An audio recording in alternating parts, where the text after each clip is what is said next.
ठीक आहे. चला, सुरू आज करूया.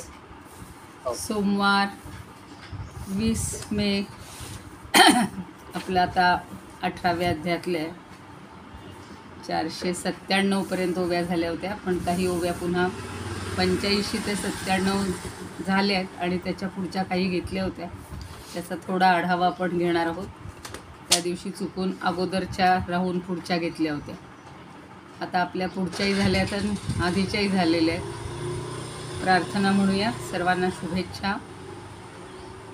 अलंकापुरी पुण्यभूमी पवित्र, ते नांदतो ज्ञान राजा सुपात्र. तया आठविता महापुण्यराशी, नमस्कार साष्टांग श्री ज्ञानेश्वरासी.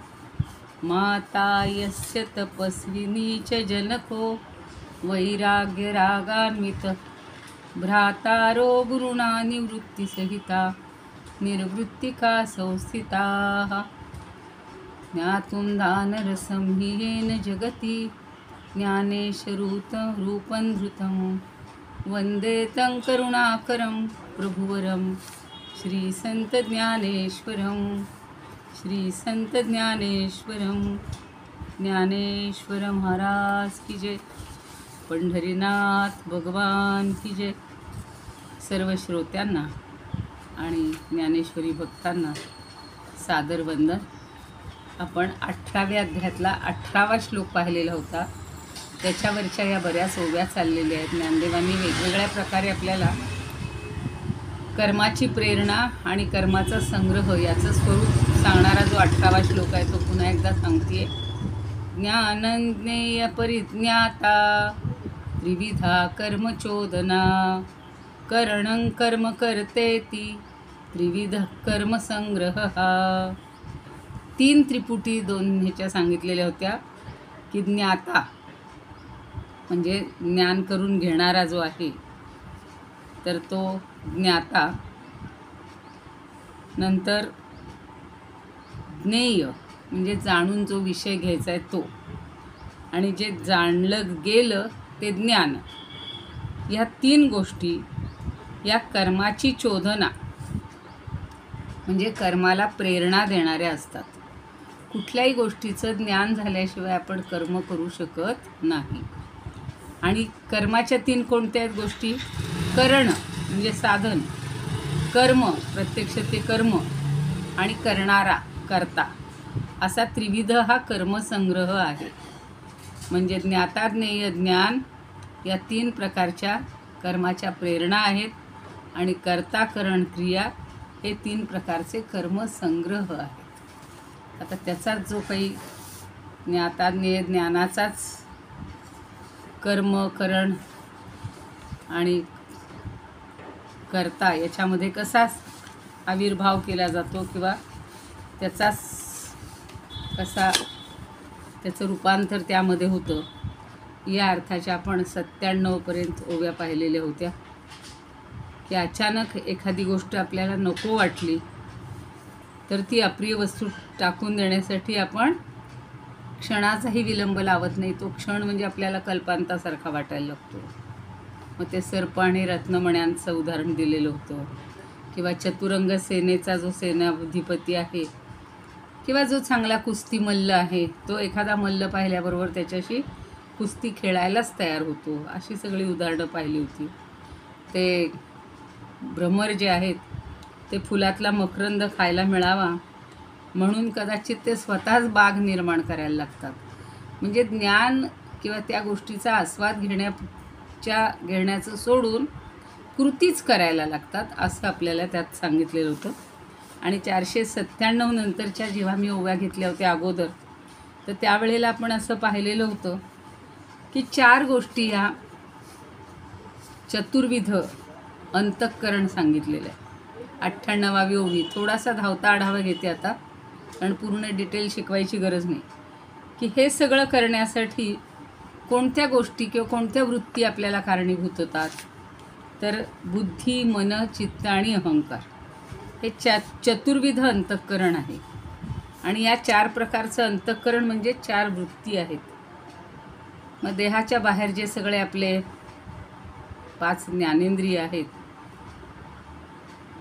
श्रोत्र, चक्षु, रसना, घ्राणेंद्रिय आणि त्वक, अशा ह्या 5 गोष्टी आहेत. आणि या 5 गोष्टी जेव्हा हा कर्ता असतो, तो जीव असतो, तो काय करतो, तर या अंतःकरण चतुष्टयामध्ये आधी कर्माचा विचार करतो, त्या व्यापाराचा सगळा विचार करतो आणि मग ते कर्म सुखकारक कसं होईल असं त्याला वाटायला लागतं. आणि 10 इंद्रियांना तो जागे करतो, नेत्रादी 10 इंद्रियांना, आणि कर्म व्यापाराला प्रवृत्त करतो. बघा, आपल्याला एखादी गोष्ट दिसली की लगेच ती करावीशी वाटते. बाजारातून काही एखादी वस्तू आणलेली असेल की गृहिणीला लगेच वाटतं, चला ही आज वेगळी भाजी आहे, ही लगेच करूया. किंवा काही मैदा आणला, आपलं खवा आणला, तुमचं पनीर आणलं की लगेच असं वाटतं की चला मुलांच्या आवडीचं ह्याच्यातनं काहीतरी करूया. म्हणजे ती वस्तू दिसता क्षणीच आपल्याला अशी कर्म करण्याची प्रेरणा मिळते. आणि कर्माचा लाभ मिळेपर्यंत कर्ता पुरुष इंद्रियांना अक्षरशः राबवून घेतो. मग इंद्रिय कदंबू करविजे तव राबू जव कर्तव्याचा लाभू हातासी, अशी 502 दुसरी ओवी होती.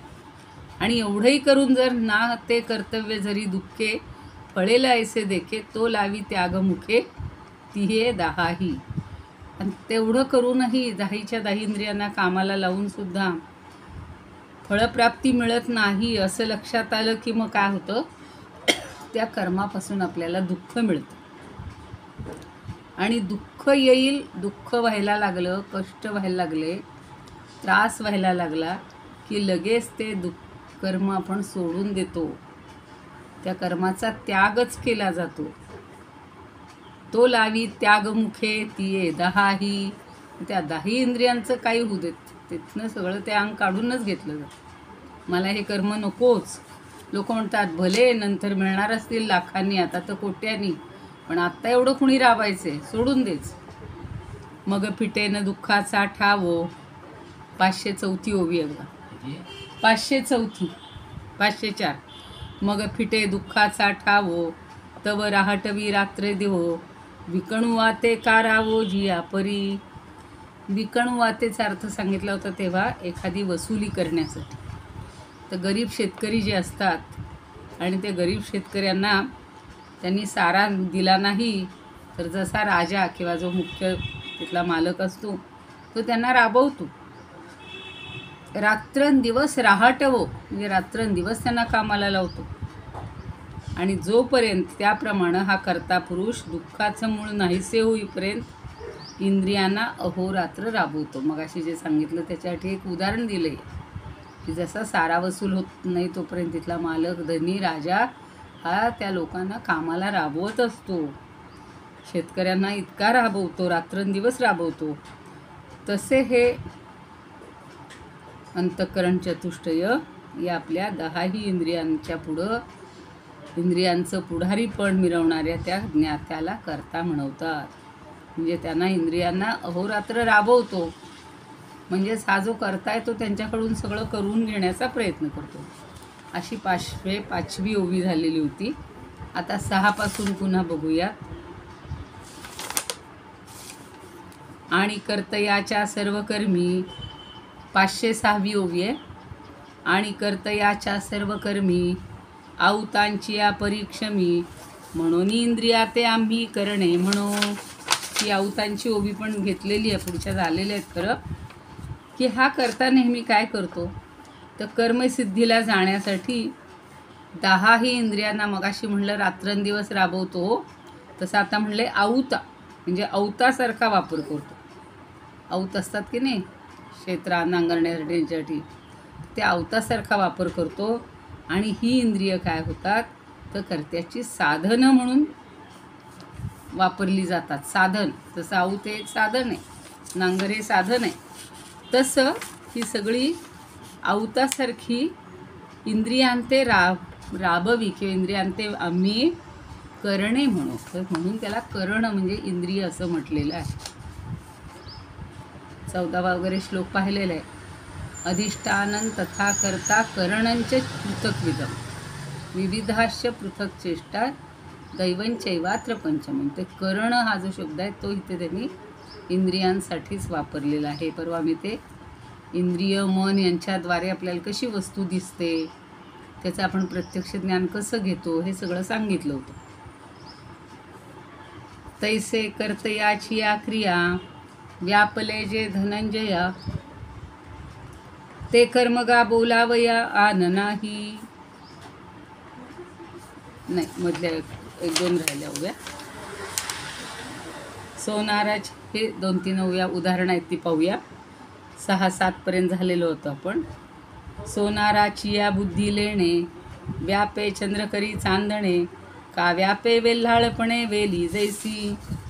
आता सोनार म्हणलं की त्याच्या मनामध्ये सगळा तो दागिना बसलेला असतो, म्हणजे बुद्धीनं सगळा दागिना व्यापलेला असतो. म्हणजे त्याच्या डोक्यात असतं की आता 507वी ओवी आहे 19व्या श्लोकाच्या आधी 18वा अध्याय. तर सोनाराच्या बुद्धीनं जसा दागिना व्यापलेला असतो, किंवा चंद्रकिरणांनी जसं चांदणं व्यापलेलं असतं, किंवा पाना फुलांनी वेल अशी व्यापलेली असते. का व्यापे वेल्हाळपणे वेली जैशी. आता ती पाना फुलांना अगदी मोहक दिसते ना, वेल्हाळी म्हणजे वेल, ती मोहक दिसायला लागते. तसं अजून एक उदाहरण देतात. नाना प्रभा व्यापे प्रकाशू, गोडिया इक्षुरसू, हे असो अवकाशू आकाशी जैसा. आणि त्याचप्रमाणे सूर्यकिरणांनी प्रकाश हा व्यापला जातो. प्रभा म्हणजे त्याचे किरण, प्रभा तेज. तर नाना प्रभा व्यापे प्रकाशू. दुसरं उदाहरण देतात गोडिया इक्षुरसू. हेही उदाहरण झालेलं आहे आपलं, की गोडीच्या बाबतीत इक्षू म्हणजे ऊस, ऊसाचा रस जो आहे तो गोडीनं व्यापलेला असतो. म्हणजे गोडी सगळीकडं असते. मी म्हटलं तसं खालच्या कांडातही असते, ती वरपर्यंत असते, सारखीच गोडी असते.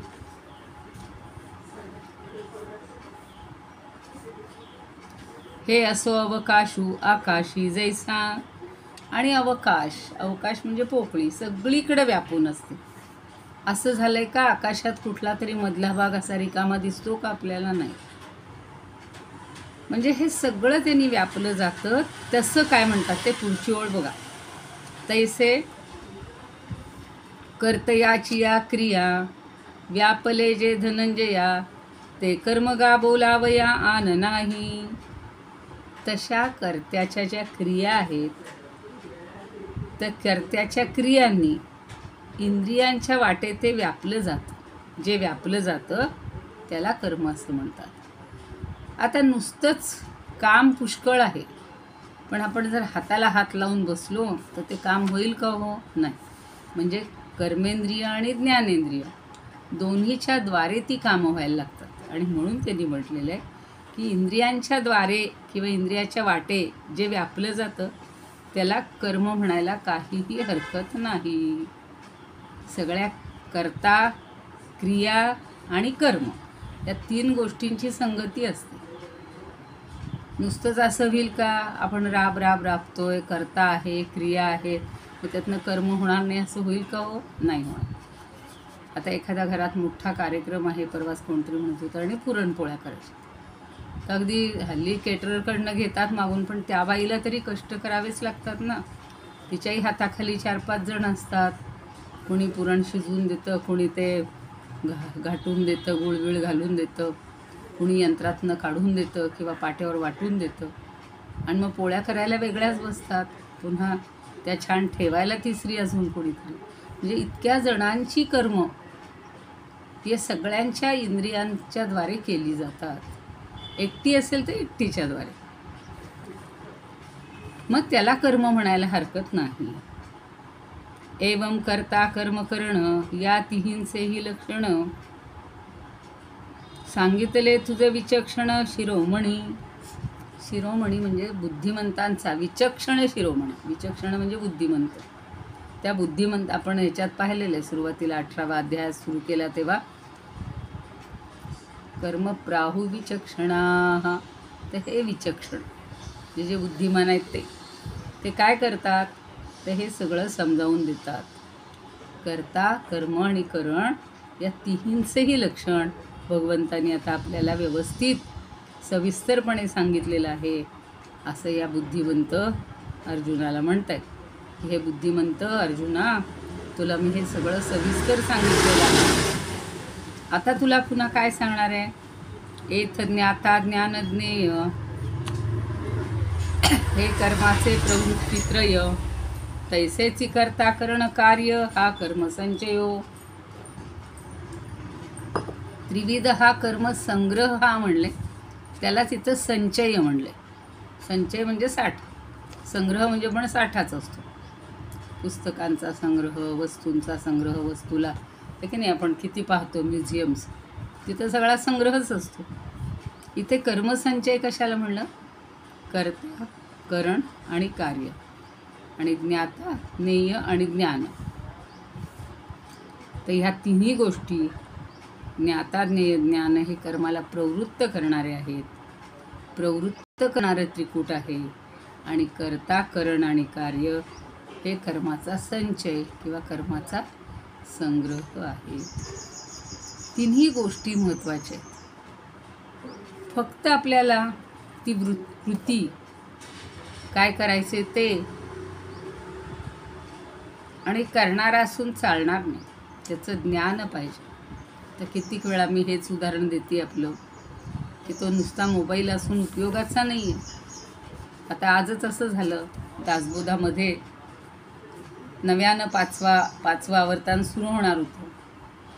आता रोजच्यासारखी लिंक असेल, लगेच उघडायची, बरोबर 3:15ला ओपन केलं, सगळे 8 दिवसातले मेसेज टाकून म्हणजे हे झाले होते, डिलीट झाले होते. आणि आजची तर लिंक नव्हतीच नव्हती. किती बटणं दाबली, काही उपयोग नाही. म्हणजे ती लिंक पुन्हा मिळवणंच आवश्यक होतं.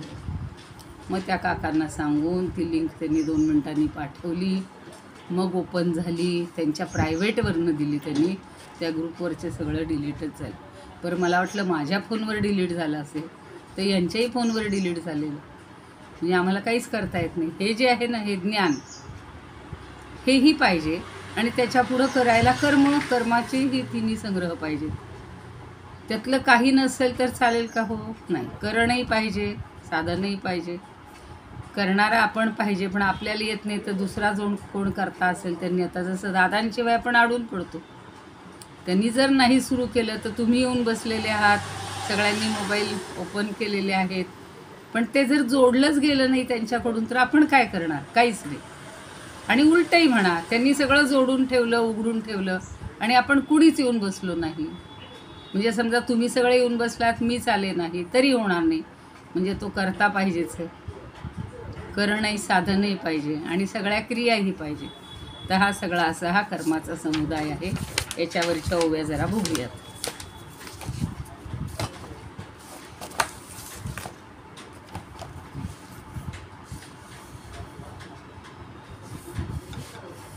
आता आपण आऊत वगैरे त्या उदाहरणं पाहिली, जेवढ्या तिथूनच घेऊया.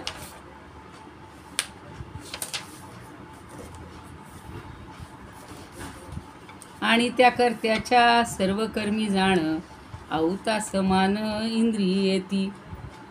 म्हणून या इंद्रिया ते साच, करण ऐसीच संज्ञा देऊ. याची इंद्रियांच्या योगे संजया, करता येथे क्रिया उभारिज. त्या क्रिया मात्रे व्यापिले जे जाय, तेची कर्म होय सुनिश्चये. सुवर्णकाराच्या बुद्धीने साचार, व्यापे अलंकार जैशा रीती. नातरी चंद्राचे शीतल किरण, टाकीती व्यापून चांदण्यानी. विस्तार की जैसा व्यापितो वेलीस, किंवा प्रकाशास प्रभा ऐसी. नातरी आकाश व्यापी आकाशास अवकाशा, किंवा इक्षुरसा गोडी जैसी.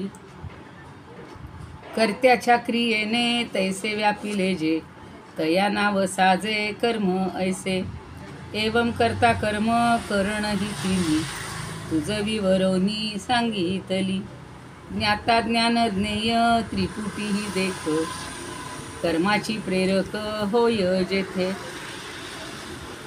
तैसेची करण करता आणि कार्य, अर्जुना संचय कर्माचा.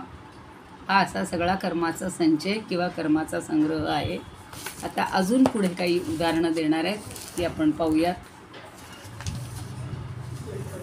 वन्नी ठेविला असे धुमू, आधी बीजी जेवी द्रुमू, कामनी जोडे कामू सदा जैसा. 3 उदाहरणं दिली. वन्नी ठेविला असे धुमू, अग्नीमध्ये धूर. बीजी जेवी द्रुमू, बीजामध्ये झाड. कामनी जोडे कामू सदा जैसा, आणि मनात सदैव काम म्हणजे संकल्प नित्य उमलत असतो. अग्नी असला की धूर असणारच, बीज पेरलं की त्याच्यातनं वृक्ष येणारच, आणि सतत मनात कामना धरली की ती वाढत वाढत जाणारच, उमलत जाणारच. तैसा करता क्रिया करणी, कर्माचे आहे जिंतवणी, सोने जैसे खाणी सुवर्णाची या. पुन्हा एक उदाहरण की त्याचप्रमाणे करता क्रिया आणि करण हे कर्माचे जिंतवणी म्हणजे उत्पत्ती स्थान आहे. हे कर्माचं जणू उत्पत्ती स्थान आहे.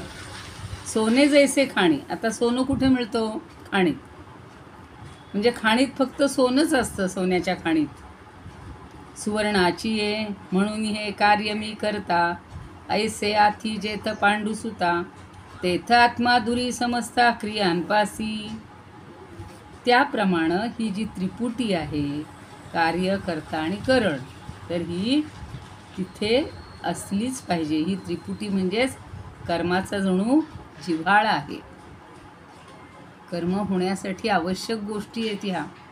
आपल्या अंतःकरणात सुद्धा जिव्हाळा नसेल तर कोणाबद्दल काही कणभर प्रेम वाटणार नाही. म्हणून जिव्हाळा महत्त्वाचा आहे. म्हणून कार्य हे करता, कार्य मी करता, येथे आथी जेथ पांडुसुता, तेथ आत्मा दुरी समजता क्रियांपासी. आणि म्हणून पार्थाला सांगतात की हे पार्था, हे कार्य आणि मी त्याचा करता असं जेव्हानं एकदा का करते पण धारण केलं की तो करत असलेल्या सगळ्या क्रियांपासून हा शुद्ध आत्मा दूर जातो. हे जे आपण कर्तृत्व स्वतःकडे घेतोय, ज्ञान राहिलं बाजूला आणि कर्तृत्वच आलं, त्यामुळं हा आत्मा आपल्यापासून दूर जातो. म्हणजे आत्तापर्यंत आपल्याला छान वाटत होतं की मी हे करणार, मी ते करणार, मला समजून घ्यायचे, त्याच्या पुढची गोष्ट करायची. पण ज्ञान झाल्यानंतर कर्मामध्ये जास्त लिप्त व्हायचं नाही. या लागी पुढत पुढती वेगळाची सुमती, आता असो हे किती जाणतासी तू. म्हणून अरे बुद्धिमंता पार्था, सुमती म्हणलं. सु म्हणजे चांगली, मती म्हणजे बुद्धी.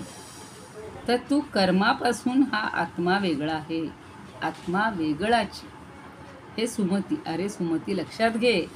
आता असो हे किती जाणतासी तू. हे सगळं तू जाणतोयस. आता मी तुला वारंवार सांगायची गरजही नाही. पण कर्मापासून आत्मा वेगळा असतो. आत्मा काहीही करत नाही. आत्मा फक्त साक्षी रूपानं बघत असतो. काय तुझी धडपड चालली ती चालू दे. तुझ्या डोक्यात सारखं कर्म कर्म कर्म, सारखा फिरणं फिरणं फिरणं. म्हणून समर्थसुद्धा म्हणतात, मला ती ओवी किंवा ते श्लोक फार आवडलेला. बहु हिंडता सौख्य होणार नाही. अति फिरण्यामुळं सौख्य मिळत नाही. एक जागी शांत बसायला शिकलं पाहिजे, चिंतन करायला पाहिजे, भगवंताचं नामस्मरण करायला पाहिजे, हा अभ्यास करायला पाहिजे, ज्ञान मिळवायला पाहिजे, मिळवलेलं ज्ञान आचरणात आणलं पाहिजे. म्हणून सांगतात की हे ज्ञान बाजूला राहते आणि तू फक्त कर्माच्या मागे लागतोस. बघूया, त्या 2-4 ओव्या राहिल्यात, तेवढं घेऊया. एवं करता कर्म करण ही तिन्ही, तुझ विवरोनी सांगितली. ज्ञाता ज्ञान ज्ञेय त्रिपुटी ही देख, कर्माची प्रेरक होय येथे. बीजा माझी तरु अग्नी माझी धूम, मना माझी काम सदा जैसा. किंवा सुवर्णाच्या खाणी लागी जाण, जैसे का जीवन सुवर्णची. तैसी करता क्रिया करण ही होती, जीवन किरीटी कर्मा लागी. म्हणून हे कार्य तयाचा मी करता, जीवासी अहंता ऐसी आहे. परितया कर्मापासून निभ्रांत, जाणावे अलिप्त आत्मतत्व. याच्या खाली अंडरलाईन करून ठेवा की परितया कर्मापासून निभ्रांत, जाणावे अलिप्त आत्मतत्व. या कर्मापासून निभ्रांत म्हणजे निश्चितपणानं. करेशिया भाभींकडे, करेशिया भाभींकडे, करेशिया तिकडे.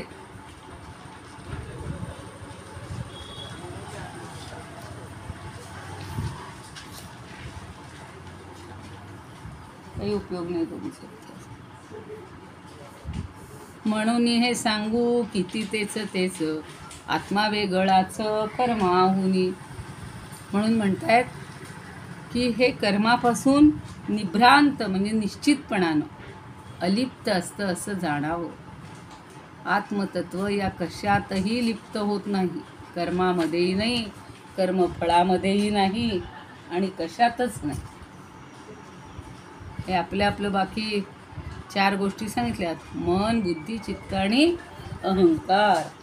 या 4 गोष्टी आपल्याला तिथे कार्यरत व्हायला भाग पाडतायत. म्हणून आता पुन्हा पुढचा श्लोक आहे 19वा, तो आता शिकून घ्यायचा आहे आपल्याला. ज्ञानं कर्म च कर्ता च, त्रिधैव गुणभेदतः. प्रोच्यते गुणसंख्याने, यथावच्छृणुतान्यपि. आता ज्ञान, कर्म आणि कर्ता या त्रिधैव गुणभेदता, या 3 गोष्टी कशा आहेत तर गुणांच्या भेदामुळे झालेले. प्रोच्यते म्हणजे सांगितलं जातं. कसं? गुणसंख्याने. ही जी गुणांची सगळी संख्या आहे ना, गुणांची संख्या निरूपण करणाऱ्या संख्याने म्हणजे सांख्यशास्त्रानं सांगितलेली आहे. आता पुढचा संधी आहे थोडासा. यथावत शृणु तानी अपि. आता तू काय कर की तानी म्हणजे ती सुद्धा, अपि म्हणजे सुद्धा, ते सगळे जे प्रकार आहेत ते यथावत म्हणजे तू योग्य प्रकारे, चांगल्या प्रकारे, शृणू ऐकून घे. म्हणजे गुणांची संख्या करणाऱ्या सांख्यशास्त्रामध्ये ज्ञान, कर्म, कर्ता हे तिघही गुणांच्या भेदानं 3 प्रकारचे आहेत. ते तू माझ्याकडून नीट ऐक. अहो, त्या मुलाला बाहेर जाऊन सांगता का? ऐकलं का? अरे करेशिया भाभी आहेत ना, त्यांच्याकडे चावी आहे होती. ते दुपारी कोणतरी आले होते, त्यांचेच कोणतरी होते, ती चावी कोणतरी घेऊन गेलो. गणेश कोणतं तरी बर तिथलेच ते घेऊन गेले म्हणजे. बाहेती, गणेश बाहेती. मग ते शेजारीच मोठं घर आहे बघ, आपल्या मंदिर जिथं संपतं ना त्याला लागून जी बिल्डिंग आहे मोठी डाव्या हाताला, ते बाहेती. लगेच कळेल तुला. तुमची चावी लागून आमची कशी. त्याच्याशी बोला जरा तुम्ही. इकडे ये रे तू, तिथं थांबला. सगळ्या क्लासमध्येच वीज करते.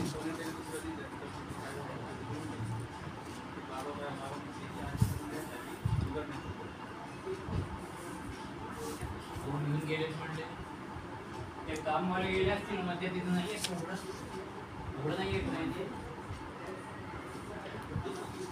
गणेश बाहेती, त्याला सांगा ना त्याचं घर कुठं आहे. आपल्या समोर तुमचे रिकामा प्लॉट आहे, ते शेजारी मोठा बांगला आहे, गणेश बाहेती. पण थांब आता मी देतो, पण नंतर घेऊन ये ना, चौकशी कर जरा, शेजारीच आहे बाहेर तिकडून विचार. ज्ञानं कर्म च कर्ता च त्रिदैव गुणभेदतः प्रोच्यते गुणसंख्याने यथा वचृणुतान्यपि. आता पुन्हा हा श्लोक मला समजावून द्यावे लागणार. ते आमच्या इथं गणेश मंदिरामध्ये वर्ग चालतात आणि ज्यांच्याकडे किल्ली ठेवली ते गेले, कुठंतरी निघून गेले, म्हणून तो मुलगा मला मागायला येतो. इथून आता वर्गात सगळा तो किल्ली प्रकार सुरू झाला. तर गुणसंख्याने म्हणजे गुणांची संख्या सांगणारे, अर्थात सांख्यशास्त्रांनी ज्ञान कर्म आणि कर्ता ह्यांची 3 गुणांच्या भेदानं. आता 3 गुण कुठले आहेत आपण 17वा अध्याय व्यवस्थित शिकलेला आहे, सत्व रज आणि तम. तर या 3 प्रकाराचे जे गुण आहेत, 3 प्रकारचे जे गुण आहेत त्यांच्या आधारावर ह्याचे 3 भेद सांगितले की कर्मही 3 प्रकारचं, कर्ताही 3 प्रकारचा आणि ज्ञानही 3 प्रकारचं. आणि ते तू आता माझ्याकडून आले. सगळ्याचे 3 भेद आपल्याला सांगितले. मागच्या याच्यात यज्ञ, दान, तप आणि कर्म, शिवाय आहार, या सगळ्याचे प्रकार 3 सत्वरजतमानुसार सांगितले होते. आता आपल्याला कशाचे भेद सांगणार आहेत? ज्ञान, कर्म आणि कर्ता. ज्ञान घेणारा ज्ञानसुद्धा कोणतं चांगलं? तर सात्विक ज्ञान. राजस ज्ञान उपयोगाचं नाही, तामस तर त्याहून नाही. तसा कर्म, जे कर्म करायचे ते सुद्धा सात्विक, राजस, तामस. आणि कर्ता जो आहे तो सुद्धा सात्विक करता, तामस करता, राजस करता. असे भेद जे आहेत ते तू आता माझ्याकडून ऐक, असं भगवंत सांगतात.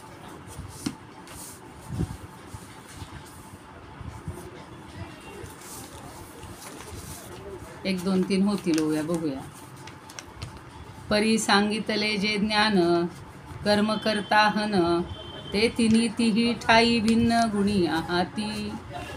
तर ज्ञानदेव म्हणतायत की हे जे ज्ञान, हे कर्म आणि कर्ता, हे जे मी तुला सांगितलेलं आहे ते गुणांमुळं 3 ठाई म्हणजे 3 प्रकारात, 3 विभागात विभागलं गेले, म्हणजे प्रकारात विभागलं गेलं. आता म्हणून ज्ञाना कर्मा कर्तया पाते जो नये धनंजया, जे दोन्ही बांधती सोडावया एकची प्रौढ. आता पुढं सांगतायत की ज्ञान, कर्म आणि कर्ता हे गुणांप्रमाणे भिन्न असल्यामुळं त्यांच्यावर विश्वास ठेवू नये. पाते जो न धनंजया, धनंजय म्हणजे अर्जुना, त्यांच्यावर विश्वास ठेवू नकोस. जे दोन्ही बांधती सोडावया. आता आपल्याला मागे पाहिलेले अगदी एकदा तत्व की राजस आणि तामस हे काय करतात, या दोघांमुळं बंधन निर्माण होतं. म्हणून त्यांनी म्हणले दोन्ही बांधती सोडावया एकची प्रौढ. आणि सोडायला म्हणजे मुक्तीला मात्र एकच गुण उपयोगाचा आहे. कोणता हो? सत्वगुण. सात्विकच फक्त बंधन सोडायला किंवा मुक्तीला, मुक्त करायला उपयोगी आहे. आता आपण आज सकाळी पाहिलेलं आहे, पण पुन्हा पहिले 2 श्लोक 18 घेतले की काम्यानां कर्मणां न्यासम. काम करणारे जे आहेत कर्म, त्यांचा न्यास म्हणजे त्याग, म्हणजे संन्यास आहे. कर्म करायचीच नाही असं नाही, फक्त कामना नको आहेत तसं. आणि कर्मफल त्याग म्हणजे कर्माच्या फळांचा त्याग, त्याला त्याग म्हटलेलं आहे. आता इथं तेच सांगतं की हा सात्विक जो गुण आहे त्याच्यावर विश्वास ठेव, तोच आपली मुक्तता करेल, सुटका करेल. 518 चाललेले आहेत ओव्या. एकची प्रौढ म्हणले. प्रौढ गुणाला म्हणतात हो, ज्याला जरा चांगलं वाईट समजतं, अनुभवातनं जो शहाणा झालेला असतो आणि वयाने जो वाढलेला असतो त्याला प्रौढ म्हटलं जातं. पण नुसता वयाने मोठा झाला म्हणून त्याला सगळं येईल असं नाही आहे. विवेक, अविवेक, चांगलं वाईट हे समजणारा त्याला प्रौढ म्हटलेलं आहे. आता याच्यावरच्या ओव्या नंतर बघू, उद्या बघूया. इदमुपकर्तुं भुवनमण्डलं समुदितमिव भास्करं सादरं वन्दे ज्ञानेश्वरं. त्रिभुवनमाता भगवद्गीता लोकमंगला लोकविश्रुता लोकहितं सन्ततं ध्यायता येन ज्ञानेश्वरी विरचिता श्रुत्वा प्राकृतगिरं सादरं वन्दे ज्ञानेश्वरं सादरं वन्दे ज्ञानेश्वरम् आरती ज्ञानराजा महाकैवल्य तेजा सेविती साधू संत मनुवेधला माझा आरती ज्ञानराजा लोपले ज्ञानजोगी इथं नेणती कोणी अवतार पांडुरंग नाव ठेविले ज्ञानी आरती ज्ञानराजा कनकाचे ताटकरी उभ्या गोपिका नारी नारद तुंबरू हो सामगाय न करी आरती ज्ञानराजा प्रगट गुह्य बोले विश्वब्रह्मची केले राम जनार्दनी पायी मस्तक ठेविले आरती ज्ञानराजा महा कैवल्य तेजा सेविती साधू संत मनुवेदला माझा आरती ज्ञानराजा ज्ञानेश्वर महाराज की जय पंढरीनाथ भगवान की जय जय तू श्री कृष्ण जय तू ज्ञानेश्वर।